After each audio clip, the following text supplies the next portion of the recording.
So much about being a lone wolf is following your intuition. You know, like when you're in the wilderness, there's literally no one there with you. You're out here. You only have yourself and you have this voice. And I think that the lone wolves who follow their inner voice are the ones that are probably the strongest, because the world wants to tell you you shouldn't be this way or you should go this more logical way. And usually the creative journey is anything but logical. And I think somebody who really embodies this, obeying, this obedience of calling, I would say, is Funmbi. Hi.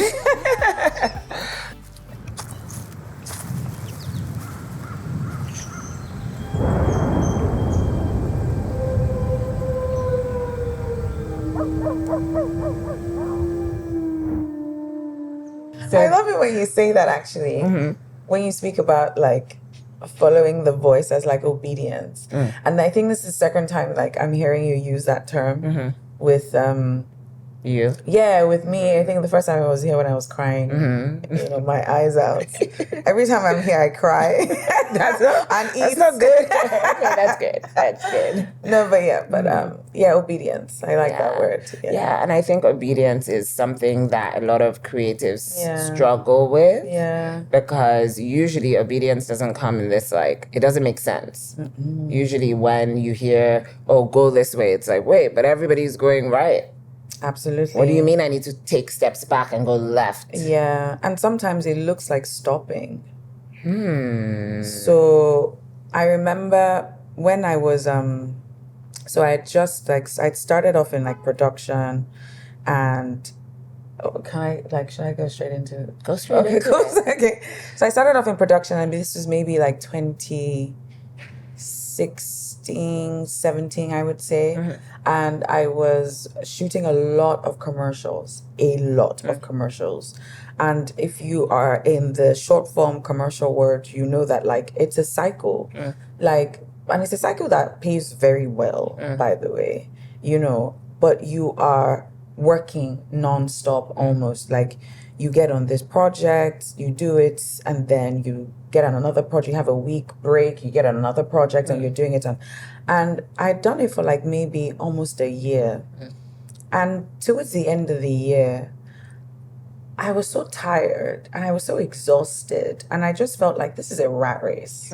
So I remember like praying, and I wasn't specifically praying about this, but I was praying just in general. And I just felt like coming into 2017, 2018 actually, I wasn't going to work. I wasn't going to do anything.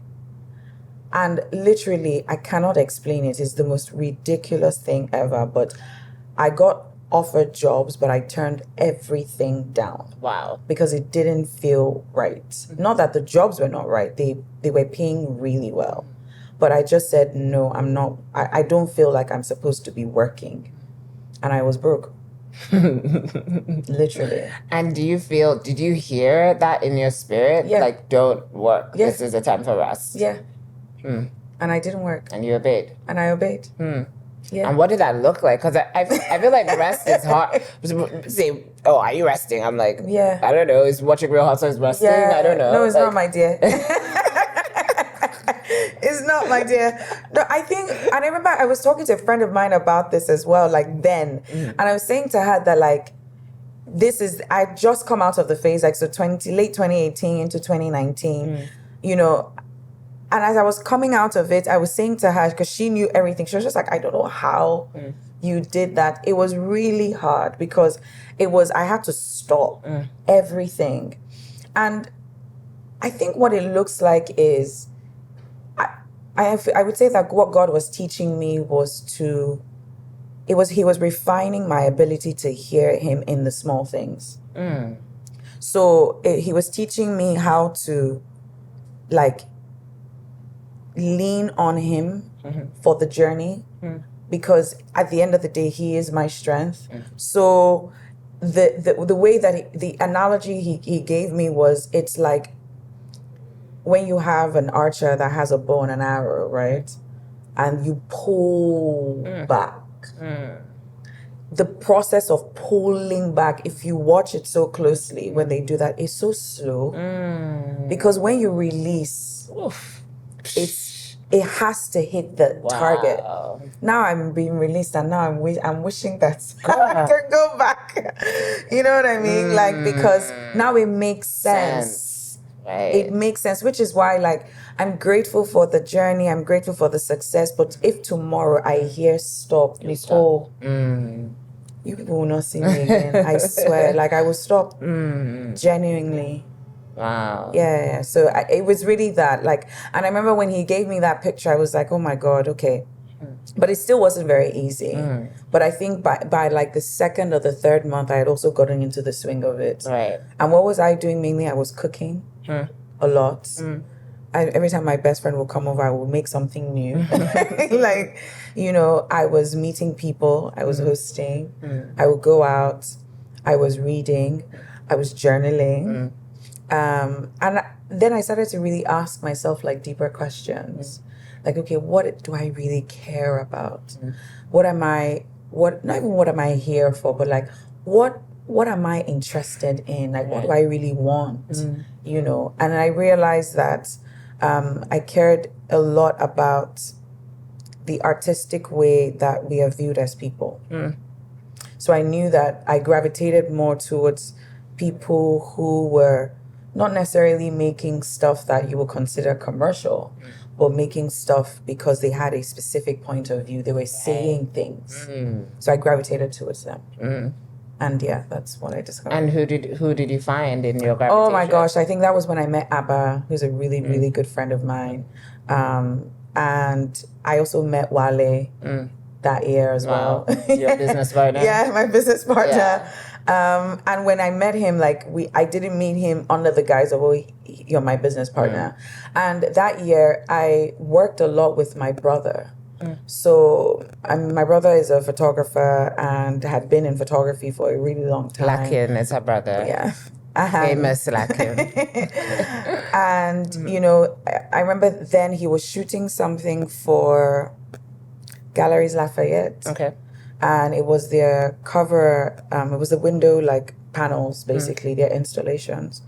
And he was doing this whole, like, video as well as, like, this, like, series with, like, pure water and mats, like our regular mats. Yeah, it was just so cool. And my brother, I think, is the very first artist that I would say I have learned how to work with because my brother is really an artist. That's who he is. Right. So anything that has to do with like the operations of something, he's like completely clueless, you know, but it's also such a beautiful dynamic because my brother, I would say, gave me a lot of the confidence that I have in my own creative taste.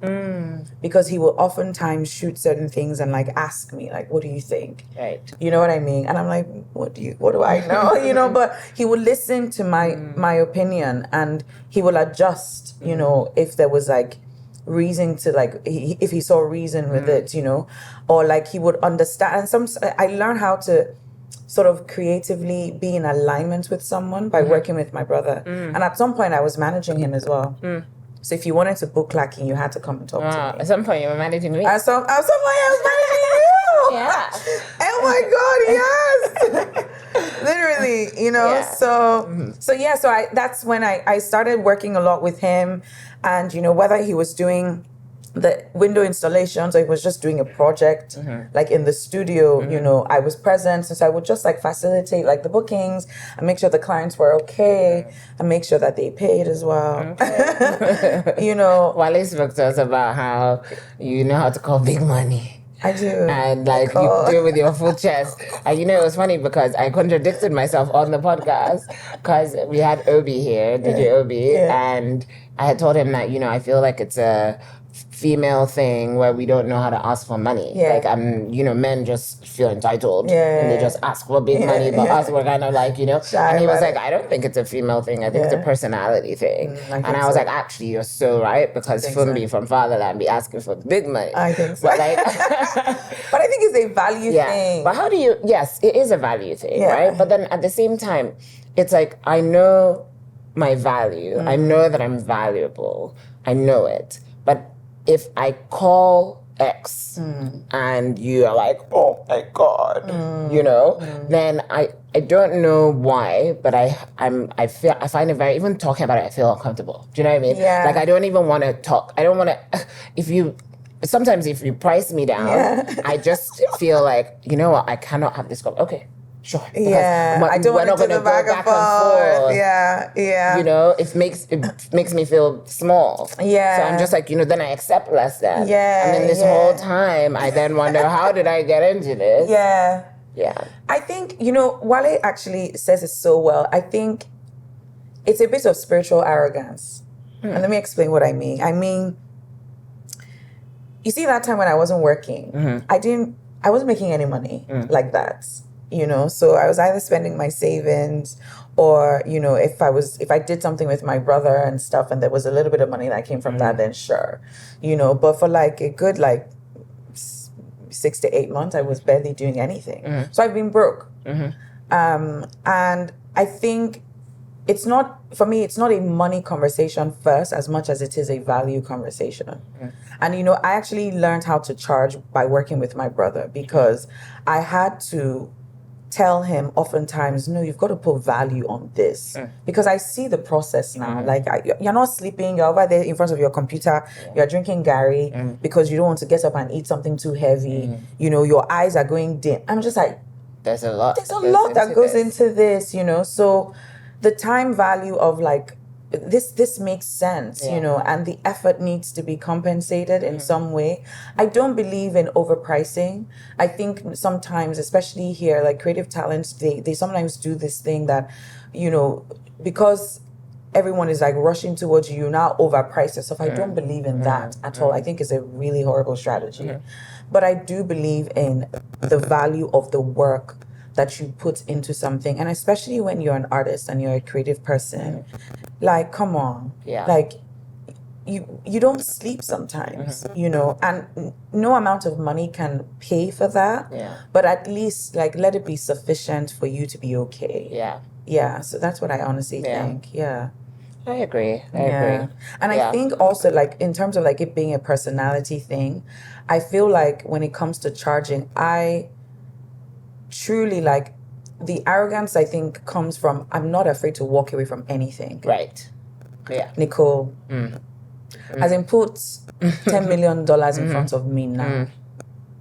I will, if it doesn't feel right, I will walk away. Right. I think that's where my arrogance comes in. That's why she's a big bad little wolf. No, but like, honestly speaking, I'm not afraid to. And I also saw that with my best friend, who is also like another collaborator of mine that I was working with a lot around that time. And she's a filmmaker and a director. And she, Dolapo Loladi, she did This Is It. Okay. Yeah. And she taught me that thing where her one was even heightened because that one was too much. Like, she will have deals come to her and I'm just like, babe, like, no, but you can take this. But she would just say, no, she's not doing it. And she will walk away, you know. And I'm just seeing that it was like, there was a certain like stubbornness and stick-to-itiveness, like, this is what I believe, you know. So if it's not coming like this, then it's not for me. And I just let it go. Yeah, spiritual arrogance. It really is that, like, you know, because and it comes from just it's a value thing, but I think it also comes from knowing that I'm a child of God. I can never be stranded. Like, there's no one single person that has the key to my destiny. Come on, are you joking? Who, where, how? Yeah. You know, so that's what I would say for sure. I love that. And do you think like you've always had this knowing? Like, even when like you're a production assistant, did you know, like, oh no, I'm gonna be... No, Nicole, I didn't know. No. I didn't know. I think... So I remember when I started in production in like 2013,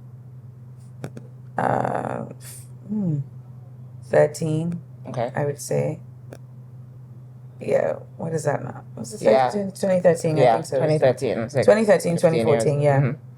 So I I wasn't even a production assistant. I was a production like admin. Okay. I was on administrative staff. Okay. What does that mean? Basically means that I was meant to be in the office booking tickets and like coordinating calls and so similar to what a production assistant will do, except that you are supposed to be on set. Right. I was supposed to not be on set. Right. I was supposed to just be in the office, just doing all that stuff. Right. And how I came about the project, the job was I had practiced law for like a year doing my NYSC, and like after NYC, I was trying to figure out what I wanted to do, but I knew it wasn't law. And in uni, like joke, I just always said, oh, law was a means to an end and not the end in itself. So I always said it. And then this time came, and if you've gone through like, I mean, everybody has, you know, but like when you're going through like a transition and you're trying to make a big decision, it's very anxiety inducing. Yeah. So I was just like very anxious. But then I always used to model when I was a teenager. So I started commercial modeling from when I was 13. Oh, wow. I didn't know that. I did. I was on Maggie. I was on Coca-Cola. I was on Stanbic. I did like ads. So a whole nother, like, I'll send you one Maggie ad. Like, I legit still like it. Yeah, but like it was a whole thing. So I did that like on the side, like when I was in secondary school, right? And then when I went to uni, because I went to uni in England, every time I would come back home, I would just do it as and when. Okay. So during this time, I was trying to figure out what I wanted to do. So I was like, you know what? Let me reach out to my agent. Let me tell her that I'm around, I'm available, and just find me a job. Let me make some small money. Right. She did. She found me this like biggie. Okay. Like sausage. They were launching their sausage roll thing. Okay. Good. What? I know. Okay. Okay, so she found me this biggie gig. She found me this biggie gig. You know, so I'm on set. And I would never forget my outfit. I was just like a hot schoolgirl. So funny. And then the DP, Dan McCain, who's this like American guy based in Lagos, amazing cinematographer and director. He was the DP for the shoot. And he was like, he started talking to me, and then he just said to me, oh, he has this project that he's doing, this big project, and he would like me to help. And I was like, why are you offering me this thing, like so random? Yeah. But not, right? Anyways, I turned it down. I recommended a friend of mine who at the time was very much like in film. You know, she was going to film school in Dubai. So I recommended her for the position, and then she said she couldn't do it because she was like, it was too close basically to her resumption time. He comes back to me 2 weeks later and he's like, listen, like, I just need somebody to help me. I've hired somebody. She quit because her parents said they want her to do like a banking job. So I just need somebody for 3 months. And what I need is admin support, coordinate the meetings, book the tickets, blah, blah, blah. So I went into a meeting with him, agreed like a salary. And I said, okay, I'll do it for 3 months. Best 3 months of my life. Wow. Best. That's God engineered completely. Do you know what the project was? What? It was a Google project across 8 different African countries with 16 stories. Wow. So Google was shooting like, and it was called the Africa Connected series. So Google was shooting oh my God. like actual, go on, what were you Sorry, gonna say? I just had like a epiphany. Because you produced Journey of an African Colony. I did, yeah. So like all of this. Yeah. Yeah, I know. I love, because you cannot make this up. No, you can't. And you can't predict it. You couldn't have done. I could not. What could you have done? What was I? Do you understand? But then you did do something, which I think a lot of people don't necessarily realize when it comes to like the creative journey. You reached out to your agent and you asked for what? Yeah, I did.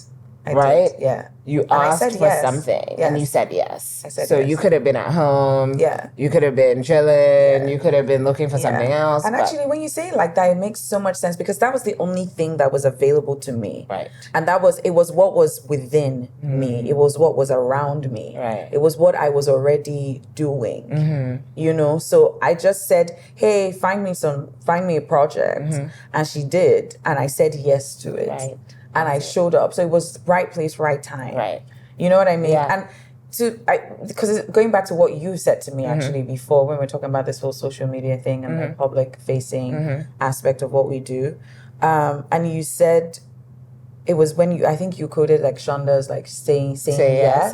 Yeah. And honestly, it's stuck with me because I'm just like, when I think back to my own journey, I've just said yes. And by saying yes to the right people, not even sometimes knowing that they're the right thing, but just saying yes because I'm like, okay, why not? Yeah. It's led to so many other things. Right.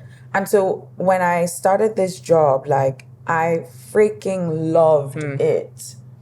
Like, I was in Ghana today, I was in Kano tomorrow, I was in Abuja the next day, and then Ivory Coast the next day, Senegal the next day. Like, God. It just opened my world, literally. And I ate it up. Like, I was so happy. So even the work that they did not send me, they said I should stay in the office.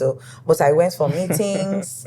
I went to sets. I carried camera. I carried the tripod. I mic'd people. I had a little makeup toolkit thing that we would put on like their faces so that there's not too much shine, you know. Like, I just did everything. And I loved it because it was also the first time that I was finding out about this world. I did not know it existed before. Right. You know? But then when you actually go back to my roots, my dad was a broadcaster. And my dad was like one of the youngest people at the time to found like the Lagos State Television and Radio. Right.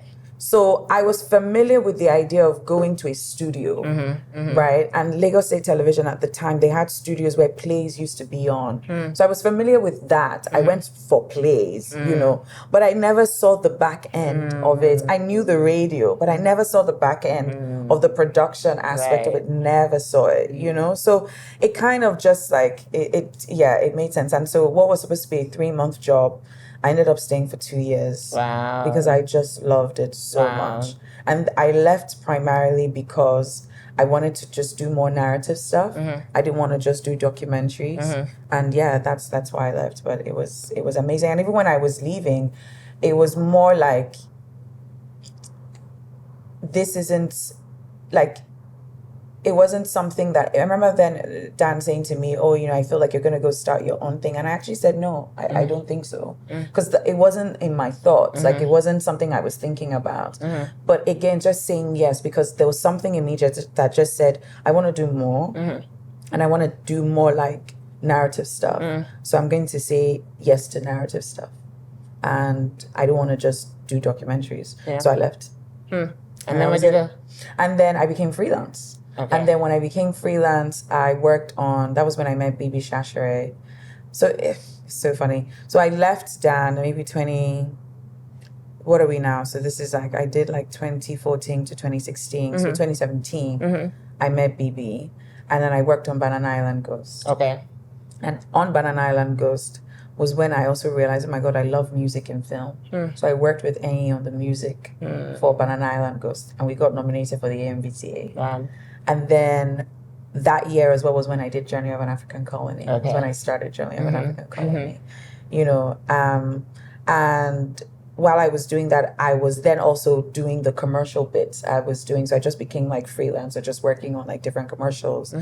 But with BIG, I remember when I met, actually before I did BIG, I did Bookers and Joints. Okay. What was that? It was like a cooking show. Oh, with Biola Alabi. Yeah. I remember that. Oh, I didn't know. And you know what? I was on that. Yeah. And you know why? I really loved the show because when I was thinking about doing like more like narrative and like TV stuff, what was truly in my heart, if I'm being really honest, was I wanted to do unscripted TV. I wanted to do reality. But there was no like, and you know how the industry is here, like there was no structured way for that. Yeah. And film was the thing that everybody was doing at the time. So I was like, okay, cool. Like I at least like it's production, it's like narrative. So let me do that. Yeah. And so that's why I then pivoted from, you know, wanting to do like unscripted stuff to then doing interesting. Like, yeah. You know, I've always wanted to do a reality show. Oh my God, Nicole. Like be on one. Like be in the show? Yeah. Stop. Serious. I'm crying. No, seriously. As for what? As for like What kind of show? No, so Stop. I wanted to do. I'm serious. I even told Wale. I wanted to do a show on, and you're in it, so we'll be laughing. Stop. On creative people in Nigeria, like creative lives, how we live, how we go out. I can see that friendships, for sure. You know. Okay, I can see that. I told Chin. I can actually see that. And then Chin would be the villain. Stop it! Of course he would. Sorry, Chin. I love you, Chin. No, but I can see that for sure. But where would you put it? On YouTube? It's called your show, Max. Oh yeah, no. No, but I feel honestly, and it's so funny that you say that because I'm working on a reality thing right now, and the way that I'm doing it is taking me back to like the beginning of like my career, where at the MBO finance thing, I was talking about this, and I was saying that like I'm doing it. I do like budgets. I'm just like we will make it work because I'm not. I just need to get it out. Yeah, I'm not trying to. Make it the glossiest thing ever. It's going to look amazing. Yeah. Don't get me wrong, because the people on it are super talented. But like, I'm not trying to get this thing to be like, freaking Big Brother. Yeah. Like, I'm not there yet. I understand. But it doesn't mean that like I can't make it what it is. And I think that's so important because I think people always they wait for perfection. Oh my God. And perfection is not part of it. No, it's like not. Perfection is not the goal. It's like, has your message been received? But you know what, Nicole, right? Saying that, let me ask you a question. Okay. Because I hear you on the perfection thing, but sometimes don't you feel like as a creative, you know when something is just not there yet, and so it's like how do you balance not trying to aim for perfection and continue your process of refinement? How do you do that? That's such a big question. Well, I sip my tea. Sip your tea, girl. Why you giving me jam question? But no, I think it's like, I think it has a lot to do with your ego and like understanding. Say more. Understanding the role that your ego has to play in decisions and in your creativity. So I think a lot of the times we approach something, you want to create something, you want to give something to the world, and we have kind of like the wrong intentions. So you do it because you know that this is going to be the thing that puts you on the map. Gotcha. This is going to be the thing that gets you into Cannes Film Festival. Gotcha. This is going to be the thing, and that's your ego. Right? So when your ego is involved, then you want it to be perfect. Then you want to write, like sometimes my ego is involved in my novel. I know that. That's why I haven't been able to finish. My ego is massive. Right? So then I want to write and I'm like, massive. My ego is like, oh, this is what will get you to Oprah. Oh, shit. I'll write a chapter, I'm like, oh, God. I'm screaming. Yeah. But then I'll now not be able to do that again. So if it's not flowing the way it flowed last week, I'm like, I'm having a bad one. I have writer's block. I don't have writer's block. I just have my ego is the block, right? Yeah. So I think sometimes we need to decipher, is this my ego that is telling me this has to be perfect? Because at the end of the day, this is a project I've been working on for years. And if I had had a first draft, then I would have been able to refine it. Yeah. But so I think like sometimes you know when the message has been received. Yeah. You know when the purpose of the thing has been done. Everything else is just cherry on top. Everything else is just frills. Yeah. Right? But is the heart of the message there? Yeah. And if it's not, then it's not. Yeah. But if it's okay as is and you're just adding like some gloss, I would say leave the gloss. Because sometimes the raw, the content, the more relatable, right?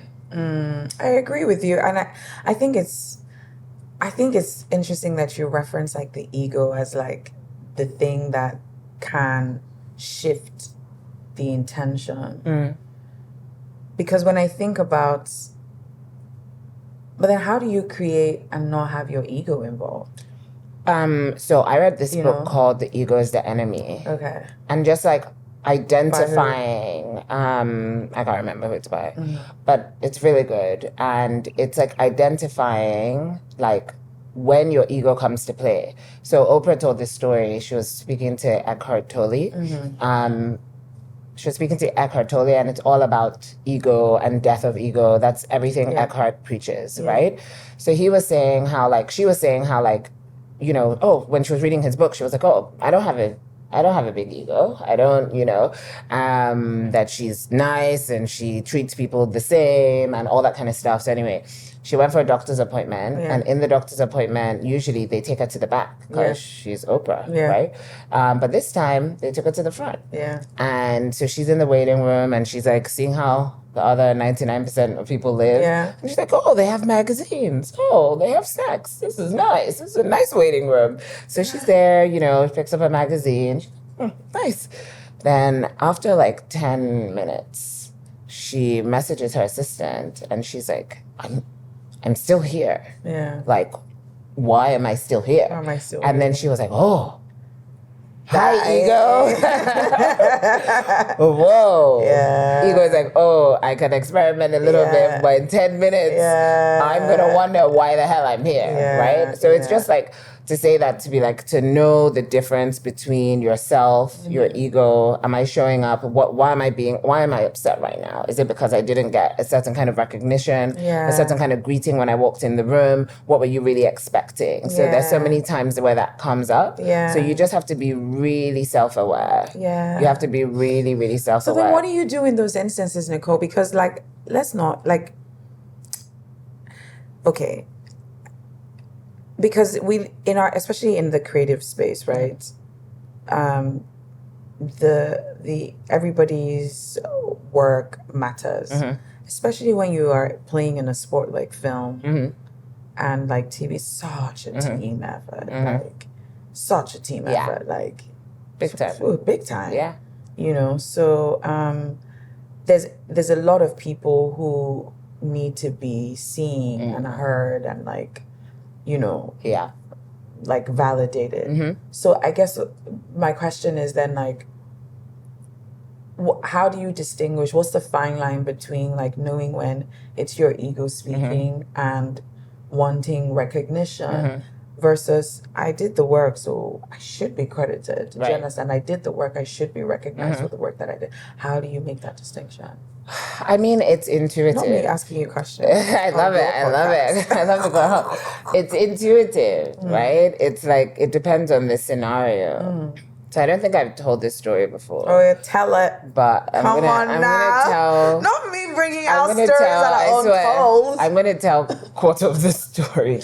Why quarter? I'm gonna tell quarter of the story. But so Living in Bondage, it's co-written between myself and CJ Obasi, right? Yeah. But we had never met when we never met. We never wrote it together. So I wrote a draft or several drafts over a couple of years because it took a long time to get it made. And then I had moved to Dubai, and then they wanted more edits. And I was like, absolutely not. And I had killed the main character, actually. Oh, wow. And they were like, they want a sequel. So I need to alive him. And as an artist... You were like, no, I will not. This is my story, which it's not. I did not own the rights. I didn't have any kind of skin in the game. So then a press release comes out when the movie's shot. The press release comes out about the film, and in the press release they say written by Nicola Sinuwa and CJ Obasi. So that was the first time I'd heard his name. So I say, oh wow, who is he? So they didn't even tell you before. No. Stop. So my ego, she took control. Oh. She called up the producer, the director, the this, and I'm like, who is it? And everybody's kind of like, it's fine. You're gonna have the first credit, like on the frame before that and stuff, And I was just I couldn't see past anything, but just the fact that I felt like I wrote the story, I came up with these characters, I. So the night before the AMVCAs, the producer calls me and he says, hey, have you spoken to CJ? And I was like, I don't know, CJ. Like, you know, we haven't spoken. Yeah. And he was like, well, I think you guys should speak because if you win, then who's going to speak first? And also, like, he's more known in Nollywood. So, like, it could be, like, as if, you know, he wrote it and you helped out. I was like, are you kidding me? So I'm having this, you know, very visceral reaction. And I remember I was getting my makeup done at the hotel just before the awards. I remember what you wore to the awards, actually. Yeah, look good, girl. You sure did. Killed it. And so, yeah, just before the awards, I'm getting ready. And I hear the Holy Spirit tell me, you're missing it. You're missing it. And I'm like, I'm just, and he says very clearly, is this for your glory or for mine? Ooh. Oh. I was like, her on that. Enough Stop. said. Wow. Enough. I let it go there and then. Like, because everything up until that point had been about me. And I wanted people to know that I wrote this. I wanted people to know this. And it's like, whose glory is this for? And so I dropped it. I left it. I went up, wasn't caring if we won, wasn't caring about anything. And we did win that night. Yes. And, you know, I remember, like, looking out for him. And he wasn't even there.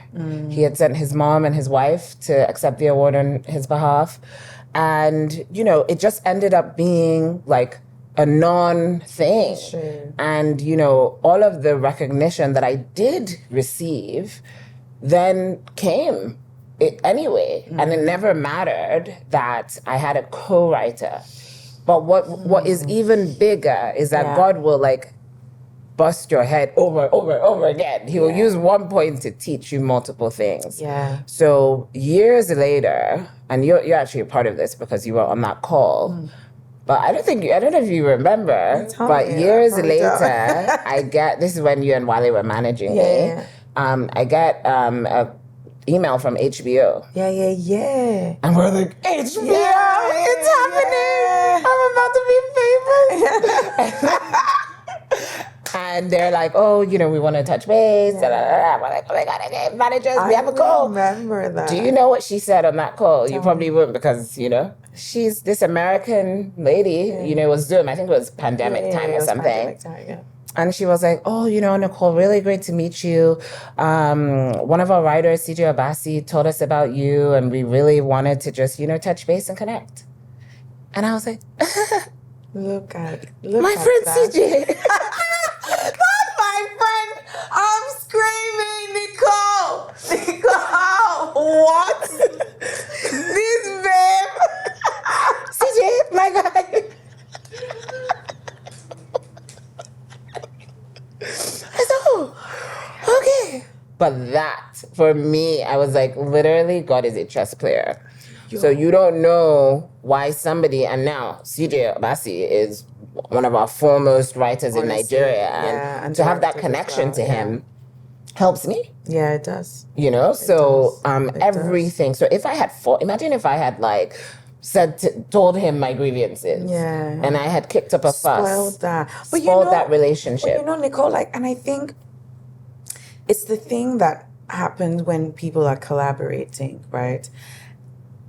I mean, in the last like year or so, I've been more vocal about like people working together and people collaborating together. Because I mean, I know that this is the lone wolf, and I'm talking about the philosophy, but I think in that loneness, aloneness is very different from working in silos. 100%. It's not the same thing. Not the same. So being a lone wolf is the ideology where that you are so in tune to your own inner voice and your inner guidance and compass and God leading you that you don't make decisions from a pack mentality. Boom. Do you understand? But it's very different from operating in silos, which is just like, oh, let me just go do my own little thing in this little corner. Yeah. No, shit ain't gonna nothing is gonna happen by doing that. Yep. So imagine if you burnt that bridge. Mm-hmm.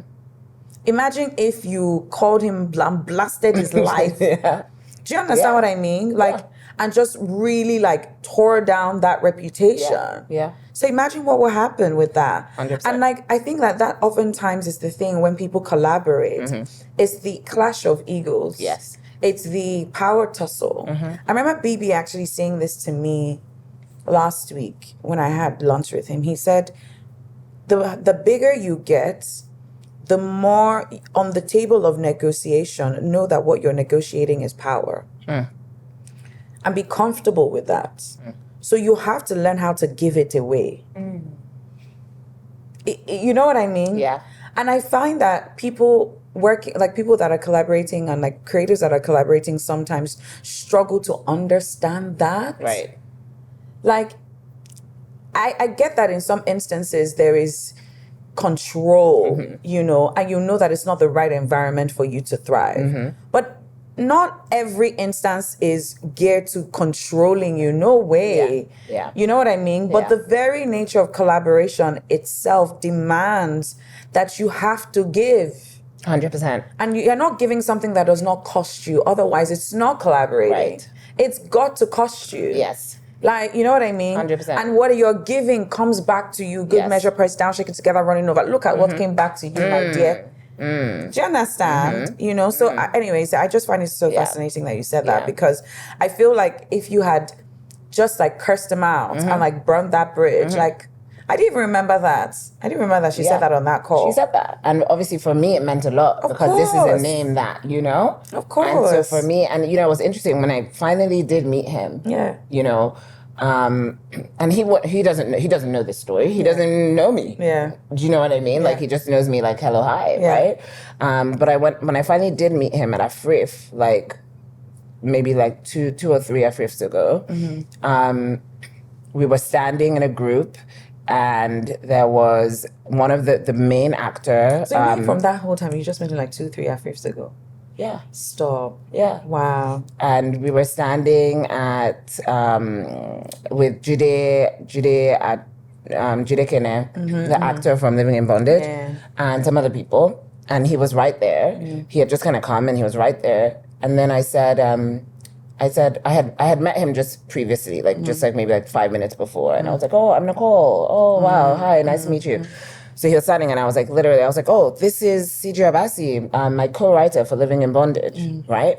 And so that was the first time I had said it out loud, and that I had introduced him as he should have been introduced, right? And that was like a learning for me that I had overcome whatever.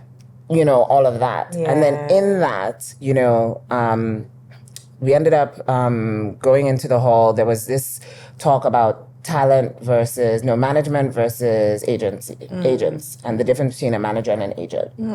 And it was a really good talk. That's how I ended up meeting my manager, Kem. And that day there was an agent, what's his name? Aussie and McKenna from CAA. Yeah. So he was on the panel, and he was and it was a really great panel where he was talking about how people come up to him all the time and say, can you be my agent? Can you be my agent? And he's like, that's not how it works. Like, you probably need a manager to like nurture you and give you confidence and make you finish your deadlines and stuff. I'm an agent. I'm here to sell. And he was like, you know, one of his first clients that he signed from Nigeria was a young writer called CJ Abasi. And, you know, this CJ guy, his name got coming up, you know? And I'm listening, and he's like, CJ comes to him and says to him, hey, I have a deal for you to close. Look at that. And he was like, Who are you? And he ended up not letting him close that deal because it was a bad deal, but he ended up signing him. Right? Yeah. And so after that, you know how like after the panels, Nigerians swarm, they want to give you their business card, they want you to represent them, even if the guy says, do not ask me to be your agent. After the call, there were all these people waiting after the panel, waiting to talk to him, waiting to talk to all the panelists. So I'm just standing on my own. outside. I'm actually waiting for Kem because she had said some things that day that like really resonated with me, like saying like God told her to come to Nigeria. Everybody's looking at Hollywood. She's like, it's inwards. The kings and queens are here. She wants to. She was just saying something that I was just like, I need a praying woman on my team. Now. Okay, so I'm waiting for Kem, and then somebody just literally taps me and was like, "Oh, Nicole, meet Ozzy." Nicole wrote, Living in Bondage with CJ. And he was like, "Oh, I've been wanting to meet you." Wow, look at that. Multiple doors. Look at that. Multiple doors just from this one person who I still don't know. We have never had a conversation.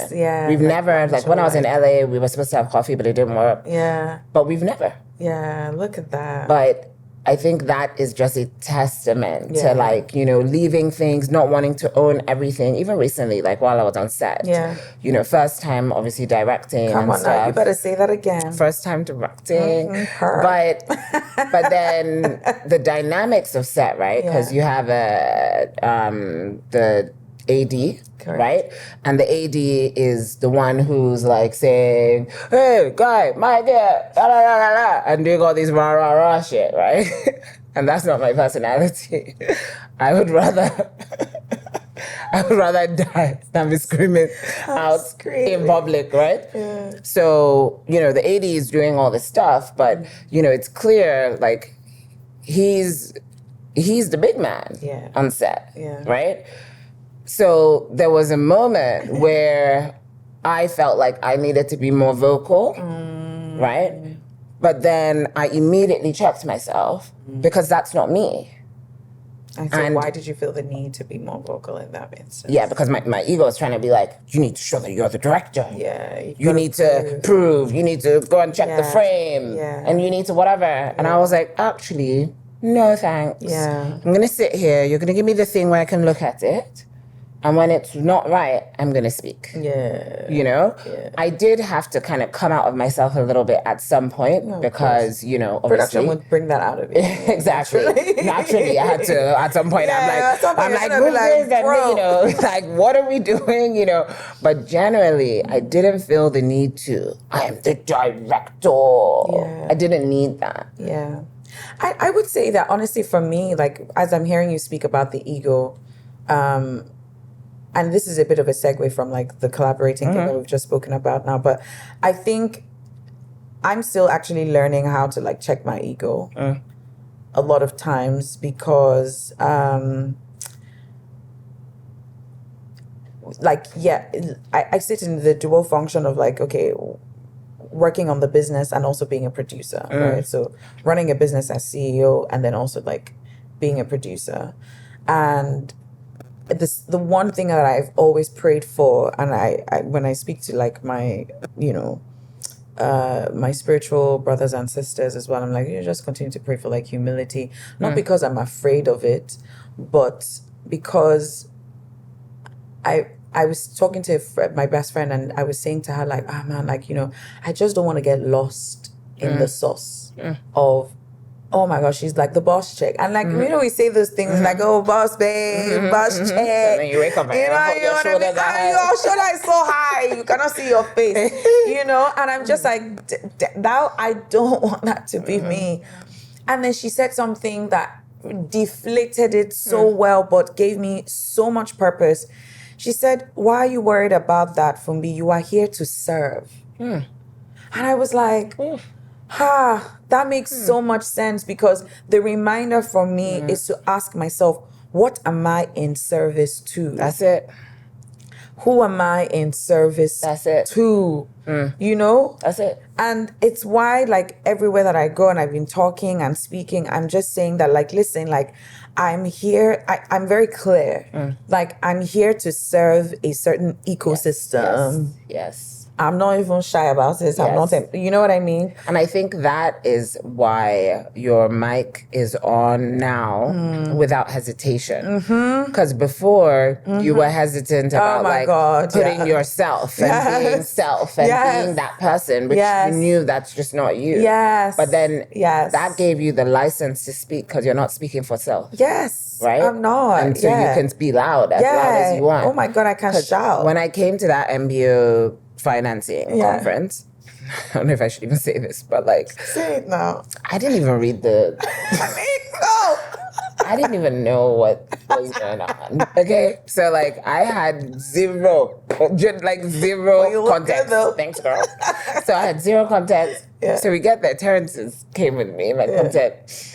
And, you know, walking, I'm like, Jesus. There were like so many heavy hitters. Like, this was the whole of Nollywood, you know? So I'm like, whoa, this is a serious event. So they walked me all the way to the front. And then who's speaking? You're speaking. And you are speaking. And it was just for me. Like, first of all, that was the day they announced that my father's shadow had won. Amen! In my mind, come on, Nicole. Listen. Oh my God, hold my hand. That was the day they announced that my father's shadow won. Okay, period. Prophesying. And so there was this energy in the room. But it was just how you were speaking so confidently, so self-assured, so full. Like I remember Folu being like, "Okay, guys, we're gonna wrap it." You're like, 1 minute.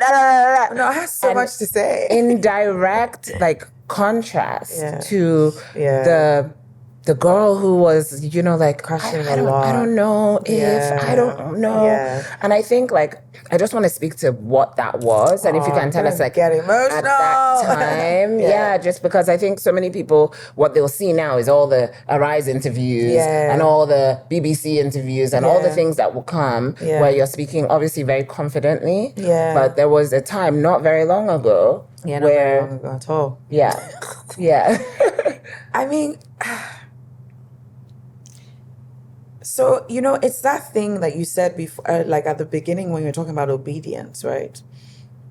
And I remember when I was here actually in your house and, you know, I was speaking to you about everything before we even launched into this whole like public, you know, facing aspect of like our work and like how to navigate that and me figuring out how to navigate that. Remember we had prayed and I felt led to ask you to pray for me. And you prayed for me, and while you were praying, you said, Lord, I pray that you would, Lord, she has obeyed and she has followed your voice. And I pray that you would give her herself or something like that. That was what you kind of prayed about. And I remember that he struck, like, so I started like the full waterworks. But it was something about that you said that I hadn't unlocked for a really long time. Because when you are following God and you're following him intently, you're like this. Period. So, you know, if you stay like this for a really long time and then you finally get somewhere and then everything is bright, it's going to take you some time. Your eyes are to adjust because you're just going to be like, what? And so what I was going through without even realizing it was that it's almost as though in my heart, in my spirit, I knew something was about to come forth. Not even necessarily but just that I was moving into something new. And I'm like, checking everything. Okay, even down to like my physical appearance. Is this good? Is my style, should I change my style a little bit? Do I need more hair? Do I need more this? You know what I mean? And so I'm doing all this like questioning, you know, because I'm like, I don't know, you know, and it was a period of a lot of like doubt, I would say, you know, but the healthy part of it is that it keeps you grounded because then you are really distilling that essence you know, like my best friend said, like what I'm in service of, you know. But then the unhealthy part of it is, you know, you just question everything. You know what I mean? Like you're just questioning everything. You're questioning yourself. You're questioning your own story.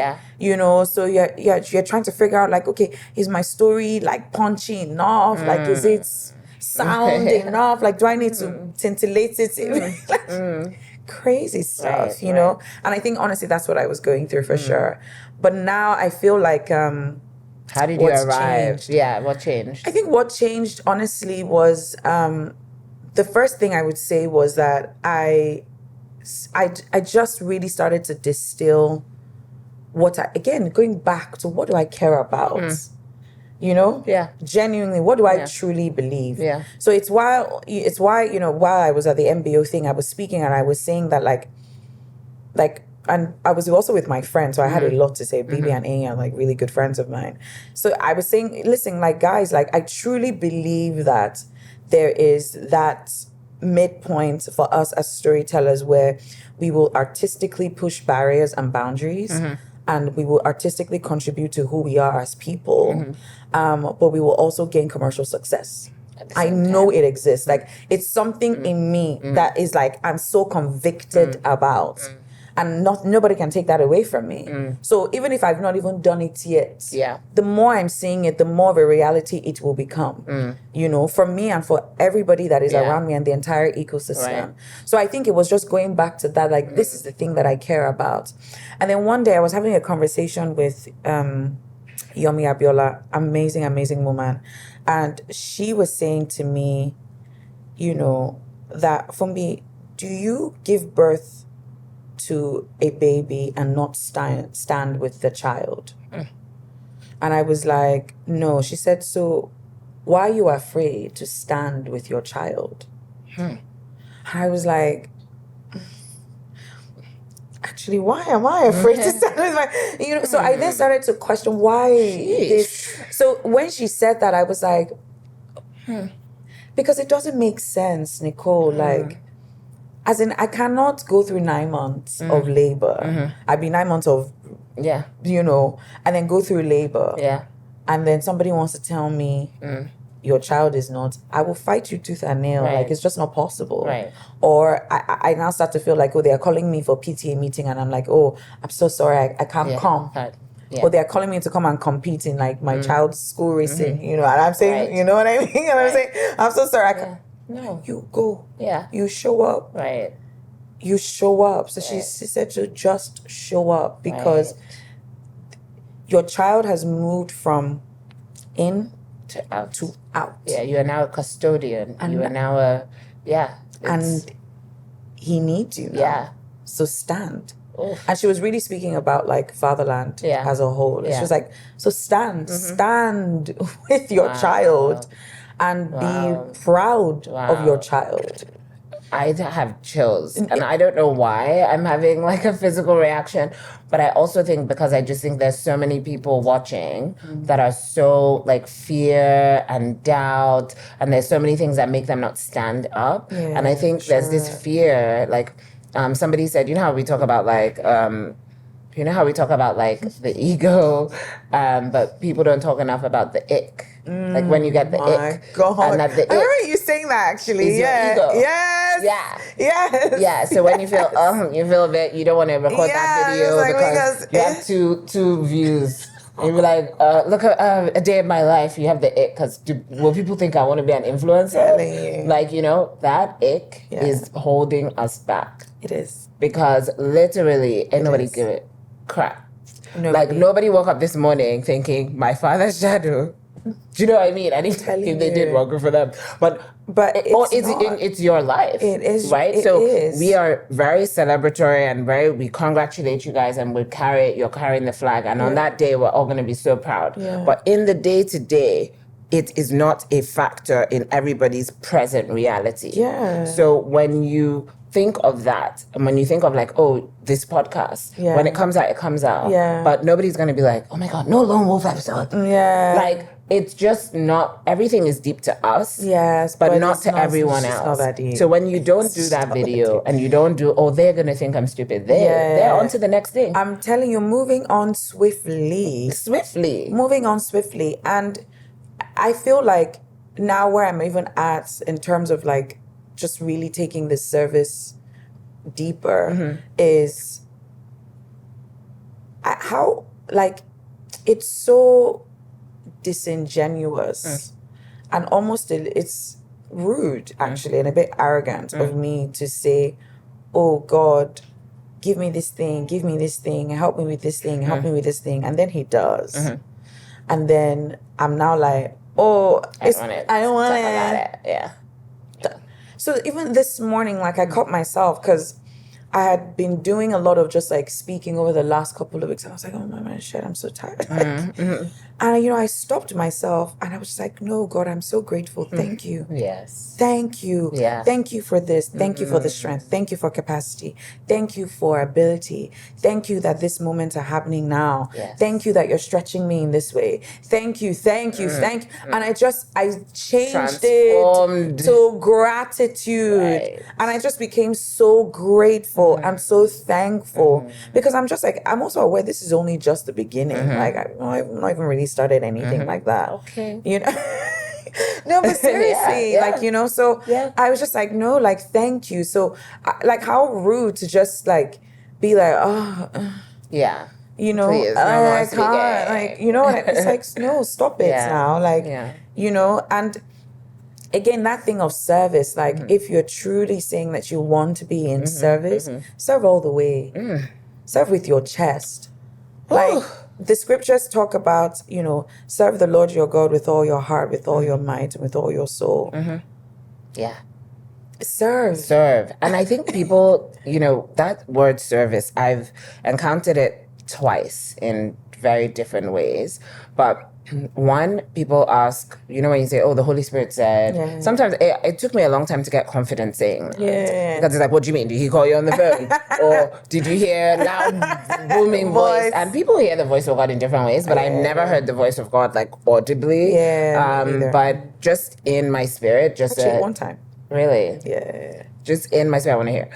Just in my spirit, just like a knowing, or how I know it's the Holy Spirit is when I have language that I wouldn't usually have. Say things that I would never say, right? So the first time I heard the word service was when my friend lost her husband. And, you know, I just found out she was in America. She needed to fly to Abuja. And I was in Dubai, and I immediately was like, "Oh my gosh, should I go to Abuja? Should I fly out?" And then I stopped myself because I was like, I never want to insert myself into people's grief, or into their happiness. You know, some people who want to be the person fanning you on your wedding day. Like, I don't, unless you need me to fan you, I'd rather not. So like, I don't want to insert myself. You know, so I was like, I don't want to insert myself into this girl's grief. You know, because we were college friends, we hadn't kept in touch, but we were roommates. When so we had a closeness, right?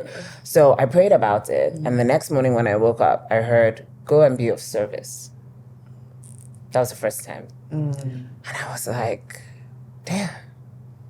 Okay, very specific. That couldn't have come from me. No, it could not have. And I went, absolutely and immediately the service was apparent. Immediately how I needed to serve her. And the service was not cooking. But it was that I was the only one in her friend group who had stayed and slept in her parents' house.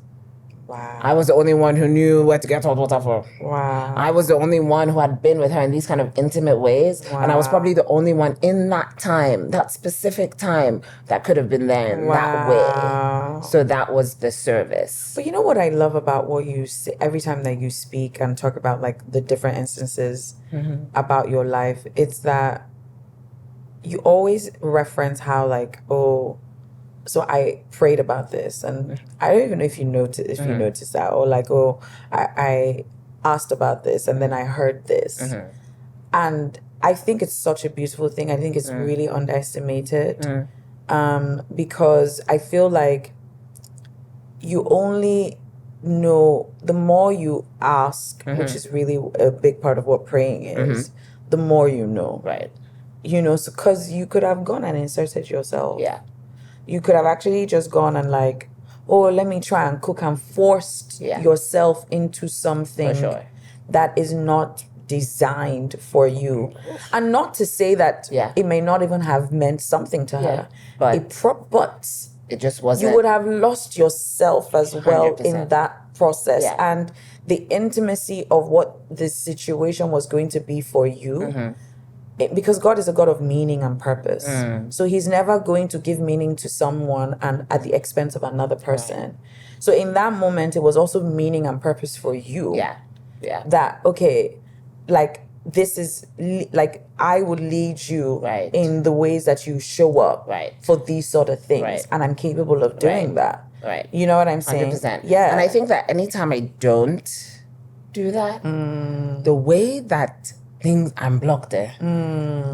The way it is, I'll give you an example. Tell me. Tell me. Last weekend. Okay. I went to Paris. Okay. Not even last So weekend. that was your video. A couple days ago. Where's this babe? A couple days ago. Wait till. Okay. I didn't ask God nothing. Somebody said, you want to come to Paris? I said, hell yeah. Then I found myself on a jet, okay? I love it so much. I get to Paris. Yeah. And tell me why the French border are like, sorry, who's Nicole?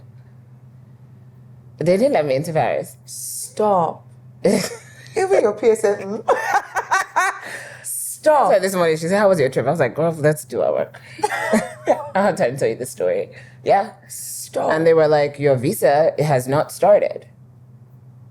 My start date of my visa was like 20-something. So you didn't even know? No, I never looked at the start date. I've never looked at the start date of my visa. Wow. Once I get a visa, I just assume that they're giving you has for started. So I look at the expiry, which was October. And so they're looking at me. I'm looking at them. And there's like a 5-hour delay calls. Let me tell you, President Tinubu knew there was a Nigerian stuck in Paris that day. Who did we not call, right? They just wouldn't. First of all, it was Good Friday. So it was a public holiday. French consulate was closed, first of all. Of course. Second of all, in the grand scheme of things, President Tinubu is like, who the hell is this what girl? What do you want to do in Paris? Is it national work? Is it national? Is it Burna Boy's concert? Technically, Burna Boy's concert is national worthy. Do you know what I mean? So this was very important work that I was going for. Oh my God. But, you know, nobody, all the calls we made, and we did not call Tinubu, this is a joke. Yeah. What is it? Nicole. Oh, is it a joke? I beg. But nothing could be done. So basically, I had to detour. Instead of the option was get deported, or literally, it wasn't even a joke. They were gonna send me right back. Stop. Get deported or go to London because I had a UK visa. So I detoured, and I remember being in Heathrow, like getting my bags and sitting down because I didn't know where I was going. Like I had to then be like, okay, what hotel do you want to stay in? Where are you going? And just being like, why the fuck am I in London? Yeah. Right? Yeah. And the whole time I felt out of sorts, and I was just like, God, how fun now? Like, what are you trying to teach me? What kind of lesson is this? What kind of this? And I kept asking. I was speaking to Bovi, and I was like, you know, what's the lesson? And he said, the lesson is read your documents. Like, there's no lesson. I mean, but you know what? As we're speaking, the lesson is ask me first before you do things. Nicole. Like, I usually do pray before any kind of decision, small decisions. If I'm going to go somewhere, should I be there? Is that what you want me to do right now? But that was a situation that was very YOLO, and I didn't ask anything. And then I got this roundabout turn that could only happen to somebody like me. Like, it was like, what? Like, I was literally being escorted by French police. Stop. Yeah. Because you did not ask. Because I did not ask. You know why? Because I could have asked and gotten a clear no. No, don't go. Don't go. I remember something that Wale told me once, and he was saying how, like, for him, that there have been very, very clear, loud signs that he's had throughout his journey where he knows now that there are just some things that he's not supposed to do. Like, if some people are going to go and do drugs and he tricks his head inside, they will catch him. It's him they will catch. It's him they will lock up. He said he's too aware now. He's so aware that some things, they're just not for you, bro. Like, so you can't, 100%. You're not supposed to live that way. You can't live that way. And like, while we were just changing camera batteries, I was saying to you how, like, for me, I really like hearing this from you because I think it's so important and it's something I'm actually going to take away and do a lot more of. Just bringing God into the small things. Yes, bringing God into the small and big things. Yeah, I mean, the big things can feel like, okay, you need to bring him into the big things. It's the smaller things. It's am I going on this trip? Right. What is this thing about? Like, do you want me to speak at this thing or not? Like, let me know. What's the vibe? Like, do you understand? For sure. For sure. I think even with so. obviously with guys and stuff. Oh, no, for sure. I delay it a little bit because God is loud when it comes to men. So I did not I'm seeing somebody at the moment. I didn't ask God. You're doing what? You're saying that? I didn't ask God anything. Why? Because I said, God, you know my heart. Because of the emotion. You know my life. You know my heart. You know my heart. You know my heart, dear Lord.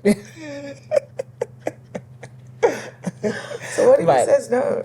And that's why I haven't asked him anything yet. Because you're afraid? Yeah. Oh, bless her. Yeah. And that's honest. But you gotta ask him. I'll ask him next week. You have to ask so that you know. I know. You don't have time, my dear. That's okay. You understand? But I ask quickly. No. But I think the reason why sometimes we even if you go back to Adam and Eve, when it's they hid. And it's like, why are you hiding? It's like, because we're naked. But you were naked before. You were naked before. Right? So there's a constant desire to hide from God in certain places, in certain instances. Yeah. But also just knowing that you will still come out. Absolutely. He knows exactly where you are, even as you're supposedly hiding, right? Absolutely. So I think even in general, I would say in the past 2 weeks, my trainer asked me today, he was like, are you in a funk? And I was like, I don't know. So maybe I am in a certain funk. So that comes with just this season. I see. Okay. And so it's not just me not talking to God about this, guys, me not talking about Paris, me not talking about this. And it's just a season. I would say in a 2-week season that I just need to shake off. Yeah. And I think sometimes we don't talk about creative ruts. And by creative ruts, I don't mean writer's block, I don't mean whatever. I just mean just this, you're in the thick of creating, you're in the thick of doing the thing that you said you're going to do. And so life is busy. And so, you're just kind of waking up and you're doing the thing and not really kind of having that moment of gratitude or reflection to be am I on the right path? Yeah. Am I doing the right thing? And, I'm somebody who has a lot of guilt. Yeah. So I have a lot of guilt where it's oh, I didn't pray today. Me too. I didn't that. I felt that way this morning. Right. But you know what? I switched it up as well. Because I was just oh God, I'm so thankful that your faithfulness is ever sure. That you are faithful despite any unfaithfulness. So it does not take away from your consistency in loving me right now. So I switched it from myself and switched to him. God, because if you use yourself, you always fall short. Myself, I will always fall short because every time I look, I'm going to see something. Right. So I just switched it to him. Right. Changed my whole morning mood. Wow. I love that. So even on my way here, I was just let me quickly open my Bible. There's a scripture I've been meditating on. Let me meditate on that on my way here. I saw one email come. I was I'm not going to respond to this email. Swipe up. So I feel but whereas I would have just been, I'm not. Yes. You know what I mean? Because mine is not even so much guilt. I think it's shame. You know, it's shame is oof. Anyways, Shame shame is deep. Shame is deep. Shame is like deep. quiet. It's like it is. and it takes you away. It does. Like, yeah. It really does. It really Yeah. does. And then you will question you to fight it. You would get into the unhealthy habit of starting to prove and wanting to prove. Yeah. And then tying your worth to what you do, not who you are or whose you are. So you now start to like, okay, well, I'm this, so therefore I'm that, so therefore I'm enough because I do this and that. And then it's just this So endless. exhausting. Yeah. It's endless. Yeah. And so exhausting because you're just overcompensating. Yeah. All that doing, do Eva, Yeah. do Chiva. It's just like, it's overcompensating. Yeah. You're Yeah. overcompensating Yeah. for something. Yeah. 1000%. Okay, we have a listener question. Okay. Well, so actually, technically, it's not a listener question. Okay. It's a social media question. Okay, cool. Because we don't have listeners yet. Okay. But we will. Her. So I just basically ask people about their creative journey Okay. and how they navigate. You don't know your password. Girl, I was like, help me out. What's going on? In this last lap, you want to disgrace me? What's happening? Okay, so this is a question for both of us. But I feel like you'll be able to answer it like So you don't want to expertly. answer? No, I'm just saying. Like, I feel like you got it. Okay, let's hear it. I've been on set a few times. The producers mainly use me as a runner to get coffee, run errands. Last time I even had to go to the market to fix something for the styling department. Many times I feel like a glorified assistant. How do I show that I have so much more work experience and a lot more to offer? Okay.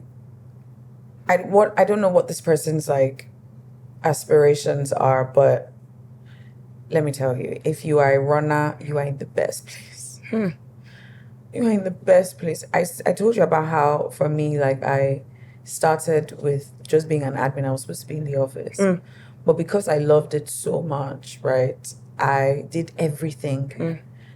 I did everything because I saw gaps and asked to fill those gaps. So I think that's what I would say. Like, you are assisting the producers, the costume, even the camera. Just be helpful. Be helpful. And the more you are helpful, the more you are present, the more people would want to have you around. And the more opportunities and gaps you would see, and the more you can now ask to fill those gaps by coming up with creative solutions to those problems. Right. I remember telling someone that I now work with now, you know, and when I started working with her, I said to her, you know, people will have you around just because they like you. Like if you have an amazing personality, they just will I just like this guy. Yeah. It's now a killer when you have an amazing personality and you're you good at know your work. Yeah. Like, come on, who's not going to want to have you? So I would say, check your ego. Check your ego because while there's a difference between ambition, wanting more, and your ego saying to you, I want to be doing this. Yeah. And then also the reframing of like, I would say you said, got coffee, run errands, styling department. I would say I worked on this set as a stylist, as a this, Do you as understand a that. what I mean? Yeah. And then you get to see how the different departments run. Work. Like, And that second thing that I was going to say about the word service actually ties right into this question. absolutely. Which is the second example I had of service was through Winnie. So Winnie is the lead actress in my film God Knows Best. She's also our co-lead in My Father's Shadow. She's a star. And Winnie asked me when I first met her, she was like, oh, you know, can I, you know, just if you have any projects that you're working on, like I'd love to like help, assist you in any way. And I was like, not really. She was like, no, literally anything. So I was like, well, I'm moderating this weekend at GT Fashion Week or GT Food, one of them. Yeah. And so, like, I need somebody to, like, I don't know, take videos. But, like, girl, it's not even that deep. She was like, no, I'll be there. Tell me the time. So I'm like, okay. Didn't think anything of it. She's there on time. Wow. That day, she carried my bag. Wow. She got me coffee. Wow. She acted like my producer. Winnie's a gem, though. When I was like in the green room, like she was like acting like my producer. She was like, do you want to go over the line? She was, you know, so I started introducing her as my producer because, you know, if I'm getting into certain rooms, she was with me. Yeah. That day, she showed me tangibly the meaning of service, right? This is a successful woman in her own right. I call her my landlord because she's a landlord in America. That's a real landlord, you know. Oh, not in Lagos. Not in Lagos, though, you know. She has an amazing job. She is an actor, gone to acting school. She is a full-fledged, you know, professional. I'm telling you. Yet she found it so amazing. She found it okay to serve in such a useful way that she reframed the definition of service for me. And she did not consider, oh, this reminds me of something in the Bible. You know, where it says in the Bible where like Jesus Christ did not consider himself equal with God, even though he was. But despite all of those equalities, he put himself through the shame of the cross because it was only thieves that were hung on the cross, right? So it's that same sense of like, not, you know who you are. Yes. And let me tell you what, when you really know who you are, trust me, you are not bothered if somebody is sending you to get coffee. My dear, you will get that coffee. Yeah. But you will bring yourself to such a lowly state because guess what? When you are here, you will receive 10 times. I don't know anybody actually around me that is successful and that is a lone wolf that cannot trace who they are, where they are right now to serving at some point in their 100%. life. 100%. Like, I don't know anybody, honestly. And I think it's such a powerful example that you just shared about Winnie. Winnie is great, man. Yeah. Shout out. Shout out to Winnie. Yeah. Shout out to Ken. This guy. Don't worry, man. This guy is valid. My dear, it's valid. Check it. From today. Send me a picture, today, please. It's valid. It's from, okay. Yeah. So what's today? 23rd. Okay, cool. Please don't do that kind of mistake. This mistake will be right. Don't do that kind of mistake. Okay, so the last thing, so funny. Girl. So as we navigate this wilderness, right? I used to think of the wilderness as like a place that you come out of. Like the wilderness was this place that you find yourself in as a lone wolf and you come out of the wilderness. But I realized that actually we live in the wilderness. Like the wolves also, the people that are not lone wolves also live in the wilderness, but they live in their own pack and they have systems and they have things and you do like this and you know how you win like that. Yeah. But the lone wolves are the ones navigating the uncharted territory of this wilderness, right? Yeah. So there's so many people watching that are in different stages of their journey. They might be in the pack wanting to leave. They might be in the wilderness currently lost. Yeah. Right? We have this thing called the Wilderness Toolkit where we ask all of our guests to give one thing that they think that somebody can use in the wilderness when they find themselves lost or when they find themselves unsure. So what would you throw into the toolkit? Man, I feel like we've even shared a lot of it, to be honest, but does it have to be one? No. Okay, cool. And it can be anything. It can be a book, it could be a verse, it could be anything.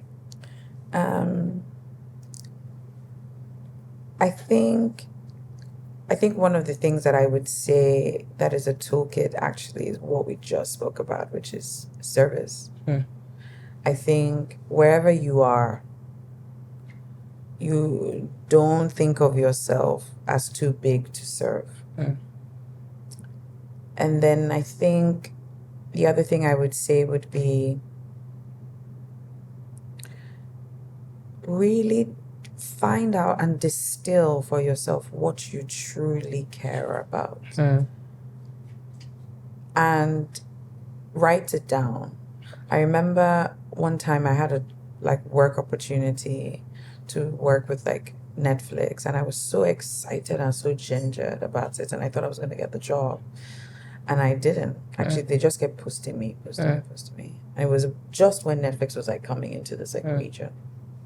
I was very bummed, very, very bummed. And then after that, I thought, when I started to really ask myself, oh, what do I really care about? And I just thought, no, my dream is a lot more bigger than this. Not to say that I don't care about Netflix and the SVOD platforms, no, but it's that I knew that at that point I wanted to build something as opposed to be in something that was built. Right. Do you understand? Yeah. You know, and even when I decided that, okay, I was going to go and like work at like MultiChoice, like for me, that was me adopting a posture of, okay, what can I learn here? What can I contribute here? What can I serve? How can I serve here? You know, so I would say really distilling what you care about and having that as like your North Star, you know. And then the last thing I would say, honestly, is take out time to listen to God. Like, honestly, well, I don't know how people do it. People that don't care, I'm just how do you do it? Like, it is so tough. So tough. You know, like I'm really take out time to refine your listening. When he says stop, stop. When he says go, go. When he says wait, wait. When he says no, no. Like, I didn't mean to rhyme, but like, you know, like legit, you know, honestly, like, because trust that he has your best intentions at heart. And like, I look at your life, I look at my life, I look at Wally's life, I look at even Winnie's life, and I'm seeing the moves, and I'm just like, who could have plotted this? No. We're literally like, lone wolves. Who could have? No one. With chess game. No. You know, so that's what I would say, those three things. Amazing. Thank you so much, girl. Of course. This was fun. Amazing. No, it was so good. I'm so glad. I could have kept talking for like another hour. Me too. But I have to go to work now. I have another guest as well. Is he here? He's not. Okay, cool. He's late. Hi, guys. Thank you so much for tuning into The Lone Wolf. I'm somebody who watches a lot of podcasts, and every time a podcaster tells me to subscribe, I'm like, oh, of course, I'm going to subscribe. So this is my way of reminding you to click that subscribe button, because it really helps with visibility, and it helps with numbers, and it helps with, you know, making sure we keep the lights on. So yeah, hit that subscribe button. I'm waiting. Okay. No, like actually hit the subscribe button. Thank you. See you next time.